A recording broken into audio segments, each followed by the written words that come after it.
اس نے بھی بلایا، لیکن سرکار امام حسین علی جدہ و علیہ السلام نے کہا اس وقت میں تو نہیں آ سکتا ہوں، لیکن صبح کو دیکھا جائے گا۔ اس کے بعد رات کے وقت بھی سرکار امام حسین علی جدہ و علیہ السلام نے مدینہ شریف سے رحلت فرمانے کا عزم کر لیا۔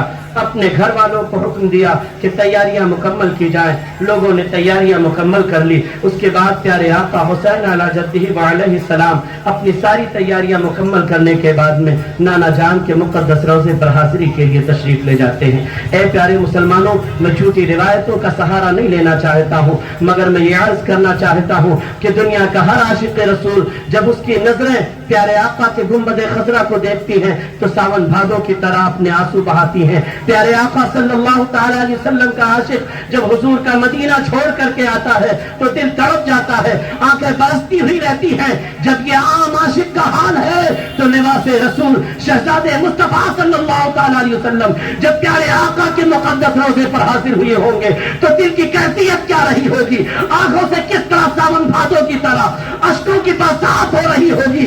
یقیناً میرے آقا حسین کی نظریں جب مصطفیٰ کریم کے روضے ناز کی بیٹھی ہوئی کبوتروں پر پڑی ہوگی تو حسین نے ان کو سلام کیا ہوگا اور کہا ہوگا اے کبوتروں، تمہارا مقدر کتنا اچھا ہے کہ کائنات کے تاجدار کے مقدس روضے پر رہنا نصیب ہے۔ میں حضور کا نواسا ہوں، مگر حضور کی امت نے آج مجھ پر مدینے کی گلیاں تنگ کر دی ہے۔ رو کر کے سرکار امام عالی مقام نے اپنے جد اعلیٰ رسول کائنات صلی اللہ علیہ وسلم کی بارگاہ ناز میں سلام پیش کیا ہے۔ میرے آقا صلی اللہ تعالی علیہ وسلم جو ہر عاشق رسول کا سلام قبول فرماتے ہیں، جواب بھی دیا کرتے ہیں، پیارے حسین نے آج جب سلام کیا ہوگا، میرے آقا سے آخری سلام عرض کیا ہوگا، مدینے سے جانے کی اجازت مانگی ہوگی، یقیناً میرے آقا صلی اللہ تعالی علیہ وسلم نے بھی درد بھرے انداز میں اپنے پیارے حسین کو سلام کا جواب دیا ہوگا۔ اللہ اکبر۔ سرکار امام عالی مقام علی جدہ و علیہ السلام نانا جان کے مزار اقدس سے واپس آئے، اپنی ماں سیدہ فاطمہ خاتون جنت کے مزار اقدس پر سلام کے لیے حاضر ہوئے، ہر جگہ سلام کر کے واپس آ رہے تھے۔ اس کے بعد میں اپنے پیارے مامو جان حضرت سیدنا ابراہیم کے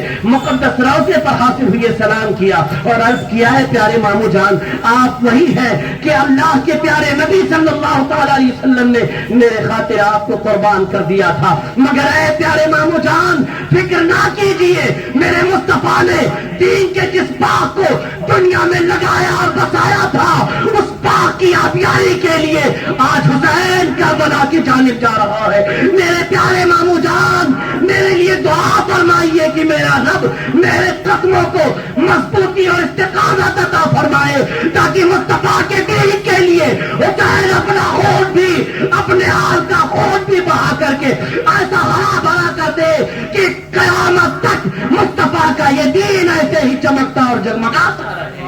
نعرے تکبیر، نعرے رسالت، مشرق اعلیٰ حضرت، ذکر شہدائے درب و بلا، اسلام اسلام اسلام، یا حسین یا حسین یا حسین، نعرے تکبیر، نعرے رسالت۔ پیارے آقا حسین علی جدہ و علیہ السلام،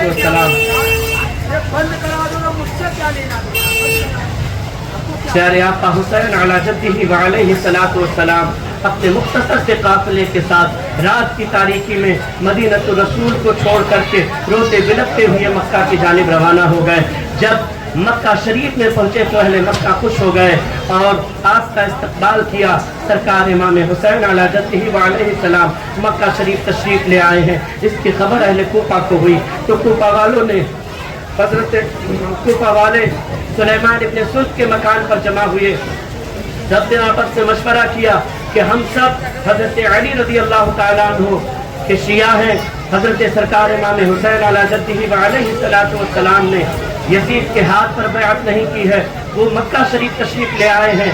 اے لوگوں، اگر تم حسین پاک کی جانثاری اور حسین پاک کی وفاداری کر سکتے ہو، حسین کا ساتھ دے سکتے ہو، ان کے لیے اپنی جانیں قربان کر سکتے ہو تو حسین پاک کو بلا لیا جائے، ان کے ہاتھ پر بیعت کر لی جائے اور اگر تم لوگ ان کا ساتھ نہیں دے سکتے ہو تو ان کو مت بلایا جائے۔ سارے لوگوں نے اس بات کا عہد کیا کہ ہم یقیناً سرکار امام حسین علی جدہ و علیہ السلام کے ہاتھ پر بیعت کریں گے، ہم اپنی جانیں ان کے لیے قربان کریں گے، ہم ہر حال میں ان کا ساتھ دیں گے۔ تو سارے لوگوں نے متفق ہو کر کے سرکار امام حسین علی جدہ و علیہ السلام کے نام ایک خط لکھا۔ اس کے بعد میں چند روز میں بہت سارے خطوط لکھے گئے سرکار امام حسین رضی اللہ تعالیٰ عنہ کے پاس، ایک کے بعد دیگرے سینکڑوں خطوط آ گئے۔ اللہ اکبر! سرکار امام حسین علی جدہ و علیہ السلام جانا چاہتے ہیں، مگر حضور کے صحابہ کو خبر ہوئی تو صحابہ آپ کے پاس آ گئے اور عرض کرنے لگے، اے پیارے آقا سرکار حسین، آپ تشریف نہ لے جائیں۔